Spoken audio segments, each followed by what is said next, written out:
Welcome back to the next video, everybody. Today we're going to continue pushing on toward the proof of r equals t in the minimal case with what we'll call proposition 3. So let's get right into it. We're going to be considering deformation problems now associated to sets Q consisting of primes that should say Q, such that Q is 1 mod L, where L is our fixed prime associated to our representation rho bar. And rho bar is unramified at Q, and rho bar of Frobenius at Q has distinct k rational eigenvalues, where rho bar goes from GQ to GL2 of k, and k has characteristic L, okay? So let's introduce a new gadget called delta Q. So for such primes Q, we'll let delta Q denote the maximal L power order quotient of Z mod QZ cross. We'll note that delta Q is a natural quotient of the Galois group at Q and of the Galois group of Q, via the map chi-q, the cyclotomic character, which goes from GQ, surjects onto Galois group of Q adjoin zeta Q over Q, where zeta Q is a primitive Q3 of unity. That's isomorphic to Z mod QZ cross, and that surjects onto delta Q by definition. Then we'll let delta capital Q be the product over all primes Q and capital Q of the delta little q's, and we'll let chi sub capital Q be the product over all primes Q and Q of the cyclotomic characters chi sub little q. This goes from GQ and surjects onto delta capital Q, of course, as per this discussion up here.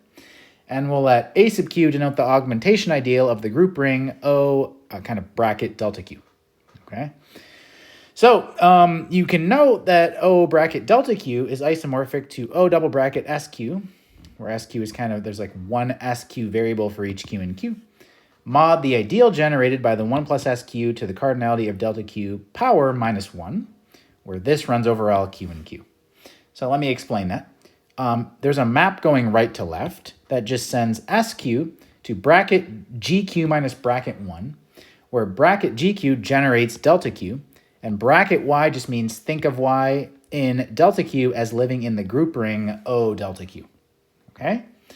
Supposing that Q is a single prime little q for simplicity, it's easy to check that under this map, the image of 1 plus SQ to the cardinality of delta Q is just 1, and so the kernel, of course, contains 1 plus SQ to the cardinality of delta Q minus 1, and given what the group ring O delta Q actually is, the kernel is then exactly what we said. So it's the ideal generated by the 1 plus SQ to the cardinality of delta Q minus 1s as Q ranges through Q. And so that gives you this isomorphism kind of going right to left. Okay, let's bring in AQ. So under this isomorphism, AQ corresponds to the ideal generated by the SQs. Indeed, again, if you just suppose that Q is a single prime little q for ease, AQ is nothing but the set of all sums over n of an bracket g to the n, such that the sum of the a sub n's is 0. That's just the definition of the augmentation ideal. This means that bracket g minus 1 divides the sum over n of the a sub n bracket g to the n's, which by assumption is the sum over n of the a sub n bracket g to the n minus 1s, which tells you immediately that a sub q is in the ideal generated by bracket g minus 1.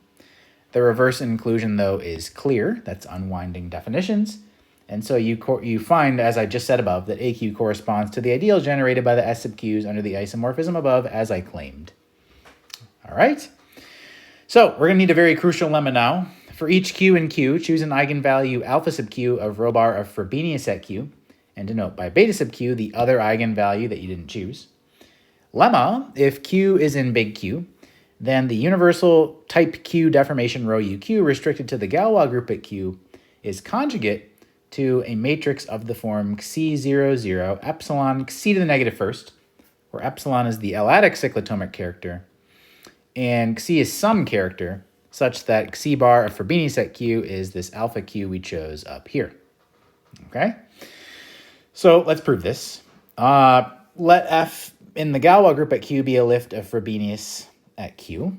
Since rho bar F has distinct k rational eigenvalues, Hensel's lemma tells you that you can choose a basis such that rho uq of F is just alpha tilde q 0, 0 beta tilde q, where alpha tilde q and beta tilde q reduce to alpha q and beta q in k. Okay, so we're just kind of lifting those eigenvalues. Since GQ is generated by inertia at Q and Frobenius at Q, all we really have to show is that for sigma and IQ, the matrix rho uq of sigma is diagonal in this basis. Okay, So let's do this. Let's write rho UQ of sigma as the identity plus the matrix ABCD, where ABCD are in MRQ. To see that you can do this, of course, just recall that rho bar is unramified at Q and Q. All right? Since rho UQ is tamely ramified at Q, and the reason for that is the image of wild inertia is pro L, but wild inertia is pro P, so the image of wild inertia has to be trivial. In other words, rho UQ is tamely ramified at Q. We know by the action of Frobenius on tame inertia that rho UQ of F, rho UQ of sigma, rho UQ of F inverse is nothing but the qth power of rho UQ of sigma. So again, action of Frobenius on tame inertia is qth power. Okay? It follows by direct calculation then, just like do the calculation, that alpha tilde q over beta tilde q minus q times b and beta tilde q over alpha tilde q minus q times c live in the maximal ideal, m r sub q, times the ideal generated by b and c. But that tells you, because you already have the other inclusion, that m r q ideal generated by b and c is the ideal generated by b and c.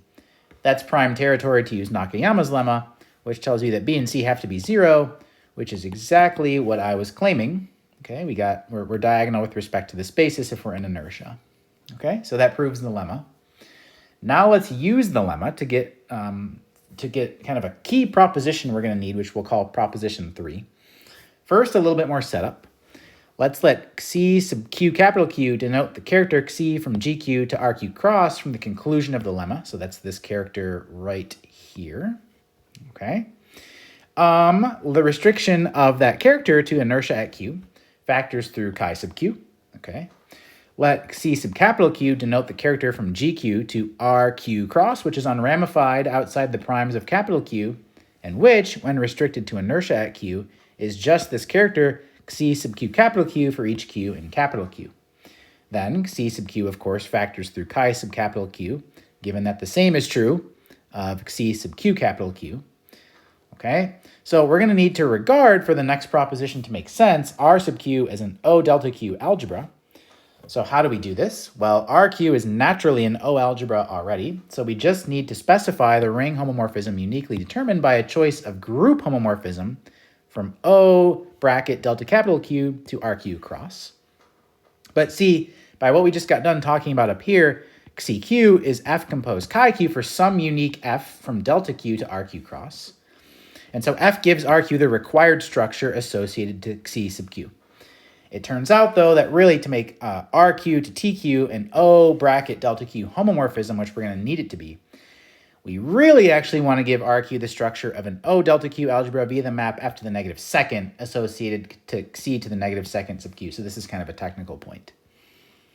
Okay, so look, kind of at the end of the day, R sub Q is an O bracket delta Q algebra in such a way that the map, the natural map that we're working with from RQ to TQ is an O bracket delta Q homomorphism. Okay? All right, here's the proposition. It's nice and simple, guys. We really want to know what the relationship between R sub empty set and R sub Q is for sets of primes Q with the properties introduced at the beginning of this talk.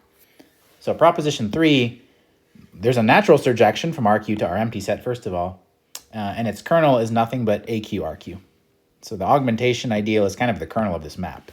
So this is nice and simple. Let's prove it. Okay, this is really going to boil down to the lemma. So first, note that the maps from RQ to a coefficient ring A identify, by definition of R sub Q, with the lifts of rho bar to a representation from GQ to GL2 of A, which behave nicely outside Q, modulo equivalence. So we've talked about this at length already. In other words, to give a map from RQ to R empty set, all we really have to do is give a lift of rho bar to GL2 of R empty set, which behaves nicely outside Q. The obvious choice is just to take the universal deformation of rho bar to GL2 of R empty set. Take the universal type empty set deformation. Okay, that obviously does the job. The resulting map from RQ to R empty set is a surjection essentially by Chebytarov density in the fact that this is continuous, since on the one hand, by the universal properties of universal deformations, traces of Frobenius elements will map to traces of Frobenius elements, and those traces generate these guys, these rings, and then B, both of these rings are profinite, hence compact.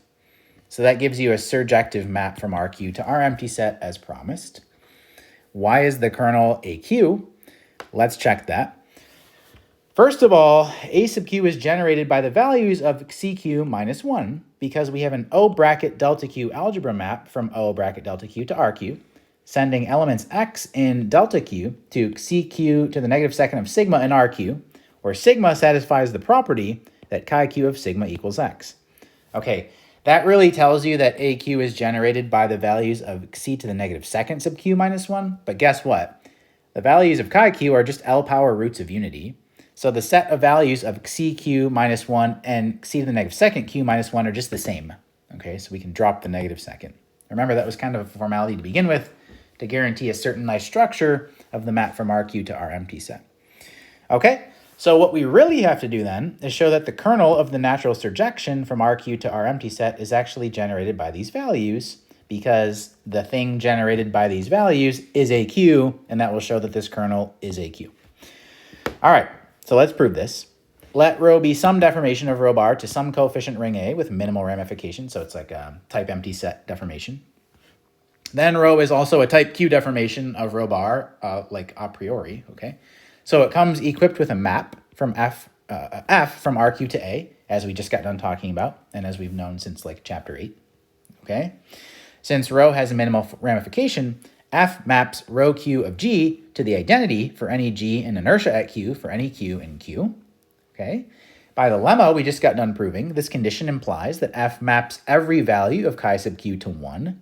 In other words, that A sub Q is in the kernel of F. And so this shows that every deformation of rho bar comes from RQ mod AQ. Okay, so that's a start. So how do we finish?